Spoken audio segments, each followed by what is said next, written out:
Hello friends, welcome to GS Classroom. This is Priyanshu, your English tutor, and in this lecture we will talk about the poem The Cold Within, written by James Patrick Skinner. Well, if we talk about the background, this poem was written in 1960s in the USA during the African American Civil Rights Movement, and at that time the blacks were simply hated and ignored, and there was a law which prohibited the blacks from appearing in public places after the dark. Though it was repealed later on, but still we can imagine किस तरह का discrimination उस time पे black people को सफ़र करना पड़ा होगा. So before starting the explanation, let us know about the title of the poem, that is The Cold Within. Cold within का meaning क्या है? ये वो coldness है which we carry out in our hearts, which prevents us from reaching out to others and helping in saving ourselves as well as others too. Cold without से क्या होता है? It could lead to physical death, but cold within से क्या होता है कि हमारी physical as well as moral death होती है. एक ऐसी death जो हम हर दिन face कर सकते हैं. सो दैट मीन्स कि अगर हम बात करें इस पोएम के फॉर्म ऑफ पोइट्री की, तो पोइट ने पैराबल यूज़ किया है. पैराबल क्या होता है? इट सिंपली मीन्स एक शॉर्ट स्टोरी, एक simple story which gives a moral और अ स्पिरिचुअल लेसन. ठीक है, it's a technique to teach humans about their follies, about the mistakes and to improve themselves. So now let's begin the explanation of the poem, that is the cold within. First stanza, 6 humans trapped by happenstance in bleak and bitter cold, each one possessed a stick of wood, or so the story is told. अच्छा, यहाँ पे क्या है कि 6 humans trapped by happenstance. यहाँ पे humans word जो use किया है वो पोएट ने इंटेंशनली यूज़ किया है, पर्पसफुल यूज़ किया है. वो बताना चाह रहा है कि ये जो 6 people हैं वो आपस में फ्रेंड्स नहीं है, इंस्टेड ऑफ दैट वो स्ट्रेंजर्स हैं. एंड हैपनस्टेंस मतलब by chance, because of the circumstances क्या हुआ है, वो सब इकट्ठा एक साथ एक प्लेस पे ट्रैप हो गए हैं. मे बी किसी नेचुरल क्लैमिटी की वजह से या किसी एक्सीडेंट की वजह से वो वहाँ पे ट्रैप हो गए एक पर्टिकुलर प्लेस पे. ठीक है, सो दैट मीन्स कि हम ये कह सकते हैं कि वो खुद अपने विल से उस जगह पे नहीं आए हैं. ठीक है, वो अगर उस जगह पे एक साथ आए हैं, इकट्ठा हो फंस गए हैं, तो वो उनका मियर फेट है. ठीक है, एक कॉमन पर्पस के लिए वो वहाँ पे नहीं आए हैं. Next, in bleak and bitter cold. Bleak मतलब क्या है? यहाँ पे नेगेटिव है, ऑमनियस है. ठीक है, बहुत टाइम से जहाँ पे सनलाइट नहीं आती है, या फिर हम कह सकते हैं कि यहाँ पे पोएट ने वर्ड इसलिए और यूज़ किया है हमको हिंट देने के लिए कि कुछ बहुत बुरा होने वाला है. Something bad is likely to happen. Okay, and bitter cold की अगर हम बात करें, तो अगर हम सीज़न और सराउंडिंग की बात करें तो हम कह सकते हैं कि बहुत ही ठंडा मौसम है, विंटर सीजन है, चारों तरफ स्नोफॉल हो रहा है. ठीक है, रात का समय है.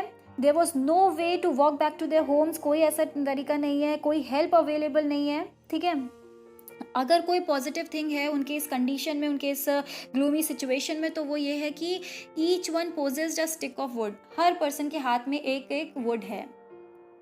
और so the stories told. So the stories told से हमें ये पता चलता है that the poet he has heard the story from generations, from his generations, maybe perhaps we can say that from his parents or his grandparents. He was not a witness of this particular incident. ठीक है, he has also heard the story.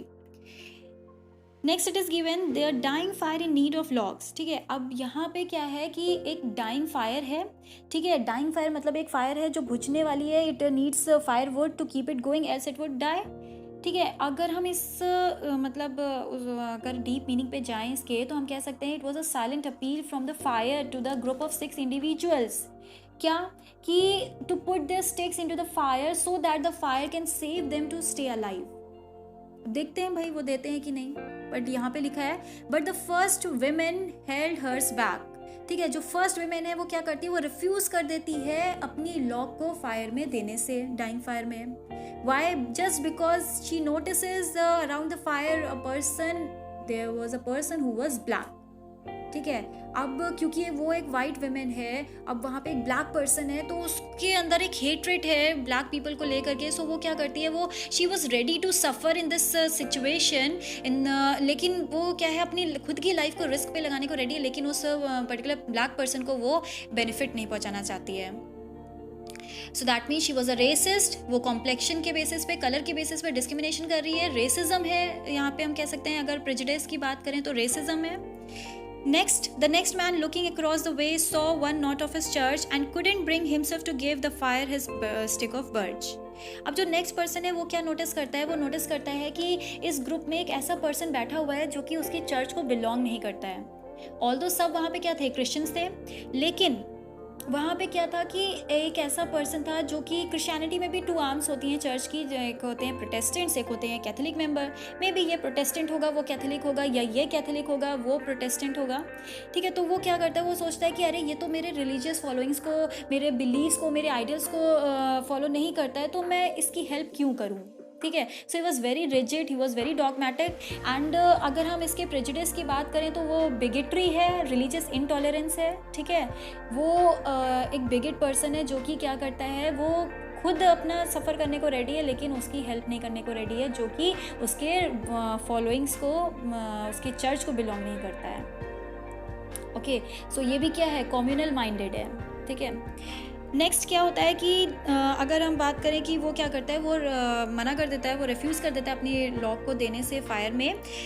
The fire is stick of birch. अच्छा, birch का meaning यहाँ पे क्या है कि it's a type of tree which is found in USA, ठीक है। और उसके हाथ में उसी ट्री की वुड जो थी, उसी ट्री का लॉक था, वो कैरी किया हुआ था। The third one sat in tattered clothes. He gave his coat a hitch. Why should he put his log to be put to use to warm the idle rich?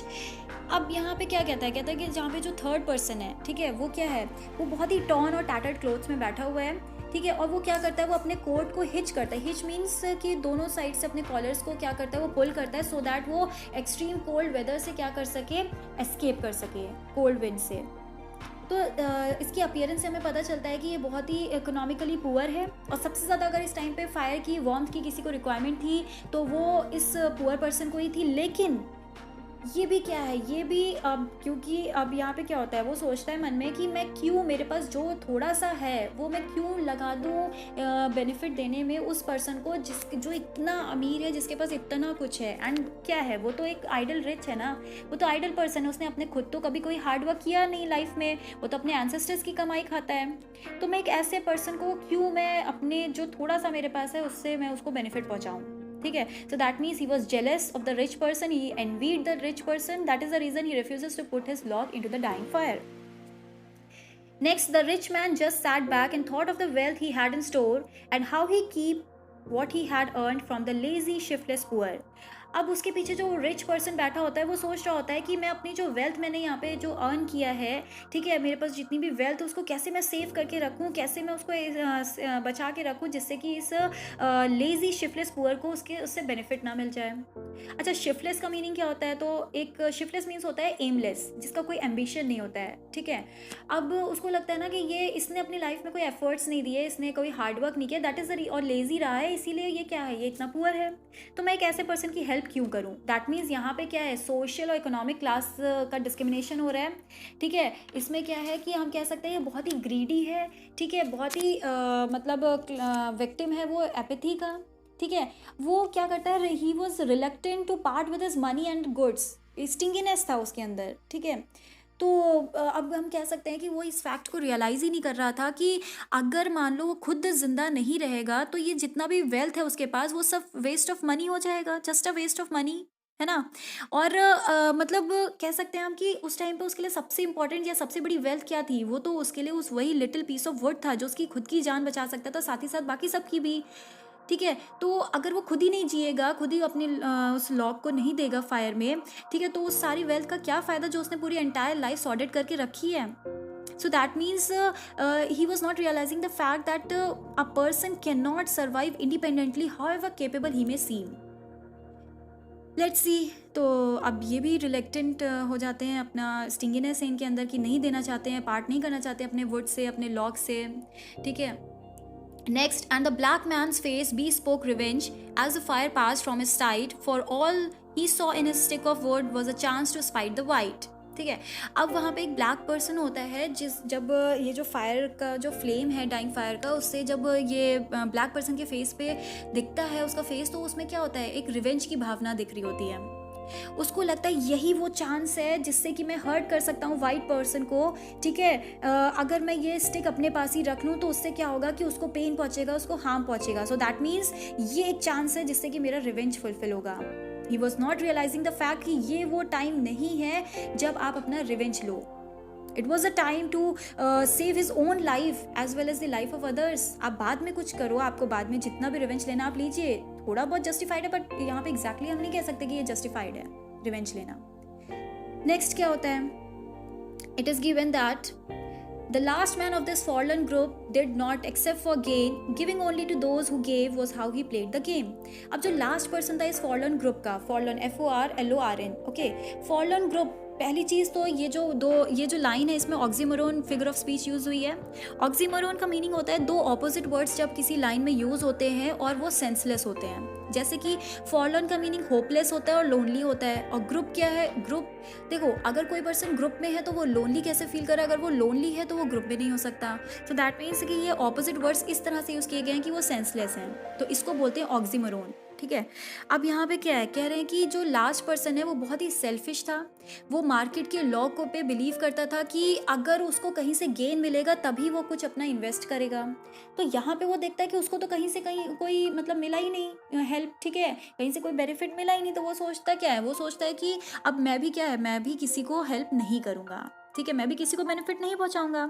तो देखा जाए तो यहाँ पे क्या है, हमें पता चल रहा है कि जो स्पार्क ऑफ ह्यूमन काइंडनेस है वो लोगों के अंदर से क्या हो रही है, एक्सटिंग्विश होती जा रही है। फायर ऑफ ह्यूमैनिटी, ठीक है, वार्मथ ऑफ ह्यूमैनिटी, ये सब क्या है, लोगों के अंदर से लोग इतने कोल्ड हो चुके हैं, उनकी कोल्डनेस इतनी ज़्यादा अंदर आ चुकी है कि वो समझ ही नहीं पाते हैं कि उनको अपने साथ साथ बाकी सबकी भी लाइफ बचानी चाहिए या खुद अपनी लाइफ बचानी चाहिए, कुछ नहीं समझ पाते हैं। सो दैट मीन्स कि वो यहाँ पे अपनी खुद की लाइफ को क्या समझ रहा है, गेम की तरह समझ रहा है, ठीक है। सो गेम क्या हो गया यहाँ पे, एक इंडिकेशन है वही कि लाइफ के लिए कि यहाँ पे लोग क्या हैं, कहा जा रहा है इतने सेल्फिश हो चुके हैं, दे वर जस्ट कहते हैं ना कि फ्यूटिलिटी ऑफ एक्सक्लूजन पे बिलीव करते हैं वो लोग। मतलब हर एक इंसान जो है ना, कह सकते हैं हम कि everyone is looking in excluding the other person, and at the end क्या होता है, at the end of the day हम देखेंगे कि वो खुद एक्सक्लूड हो जाएंगे इस वर्ल्ड से, because they were not able to live, ठीक है। अब कैसे, तो नेक्स्ट स्टैंजा में दिया हुआ है कि their locks held tight in death still hands was proof of human sin. अब क्या होता है कि नेक्स्ट मॉर्निंग हम जब देखते हैं कि सबके हाथ में डेथ स्टिल हैंड्स, ये बहुत ही पावरफुल फ्रेज है। इसका मीनिंग है कि हर एक पर्सन जो था वो एजेंट था डेथ का। Each person is contributing in killing, ठीक है, ईच अदर। और वहाँ पे ये उनके हाथ में एक लॉग है जो इस टाइम क्या है, उनके डेथ स्टिल हैंड्स में क्या है, टाइटली होल्ड करे हुए अभी भी। तो दैट मीन्स ये वो इंस्ट्रूमेंट था, ये लॉग, जिससे वो अपने साथ साथ बाकी सबकी भी जान बचा सकते थे। लेकिन क्या, क्योंकि उन्होंने इतनी ज़्यादा हेट्रेड उनके अंदर थी, इतना रिसेंटमेंट था उनके अंदर कि उन्होंने अपने साथ साथ बाकी किसी की भी हेल्प नहीं की, इतना हेट्रेड था जिसकी वजह से आज वो उन सबकी डेथ हो गई, ठीक है। So this was the proof of human sin. Human sin यहाँ पे क्या है, एक्ट ऑफ डिस्क्रिमिनेटिंग, ठीक है। ये जो डिस्क्रिमिनेशन उन्होंने किया है, ये जो सेल्फिशनेस उनके अंदर थी वर्ल्ड के रिसोर्सेज को लेकर के, ठीक है। इस पोएम से एक बहुत ही बड़ी बात भी हमें पता चलती है कि अगर हम वर्ल्ड के रिसोर्सेज को अपने पास सेल्फिशली रखते हैं होल्ड करके, या अगर हम डिस्क्रिमिनेट करते रहते हैं on the basis of wealth, caste, religion, colour etcetera, ठीक है, देन क्या होगा, हम सब एक्सक्लूड हो जाएंगे, हम सबकी डेथ हो जाएगी। जैसा कि यहाँ पे हुआ, they did not die from the cold without, they died from the cold within. वो उनकी वेदर कंडीशंस की वजह से नहीं, ठंड की वजह से डेथ नहीं हुई, बल्कि उनके मन में जो कोल्डनेस थी, उनके अंदर जो कोल्डनेस थी, एक दूसरे को लेके हेट्रेड थी, एनवी थी, जेलसी थी, ठीक है, इन सब चीज़ों की वजह से क्या हुआ, उनकी डेथ हुई। They were responsible for their own death. So अब हम अगर इस पोएम का अगर हम मैसेज की बात करें तो हम कह सकते हैं कि इस पोएम का जो मैसेज है वो बस सिंपल इतना है कि हम सबको मतलब गिव अप कर देना चाहिए, ठीक है। ये जितना भी प्रेजुडिसेस हम लोगों के अंदर हैं, ठीक है, जितना भी अनकाइंड, अनजेनरस, ठीक है, ग्रीडी, रिवेंजफुल, स्पाइटफुल बिहेवियर है हम लोगों का, वो सब हम लोगों को क्या कर देना चाहिए, पूरी तरीके से कंप्लीटली गिव अप कर देना चाहिए, ठीक है। दूसरों को हर्ट नहीं करना चाहिए, हम सबको एक दूसरे को इक्वल समझना चाहिए, अदरवाइज क्या होगा, हम खुद रिस्पॉन्सिबल होंगे अपने सेल्फ डिस्ट्रक्शन के। बहुत ही अच्छी पोएम है ये, बहुत ही अच्छा मैसेज है आज के वर्ल्ड में, जहाँ पे लोग इतना हेट्रेड है उनके अंदर एक दूसरे को लेके, इतना डिस्क्रिमिनेशन करते हैं एक दूसरे को लेके, रेसिज्म हो, बिगेट्री हो, जेंडर हो, कास्ट हो, इन सारी चीज़ों के बेसिस पे जब वो डिस्क्रिमिनेशन करते हैं, तो अगर वो अब ऐसे ही करते रहेंगे तो एक दिन वो भी एक्सक्लूड हो जाएंगे इस पूरे वर्ल्ड से। ये फ्यूटिलिटी ऑफ एक्सक्लूजन जो है, ये इस पूरी पोएम का बहुत ही अच्छा मैसेज है कि आप अगर इसी तरीके से ऐसे करोगे तो आप खुद ही क्या हो जाओगे, एक्सक्लूड हो जाओगे। So it's a very good poem. So hopefully आप लोगों को ये समझ में आई होगी। अगर स्टिल आपका कोई डाउट है तो आप मुझे मेंशन कर सकते हैं कमेंट सेक्शन में। So thank you.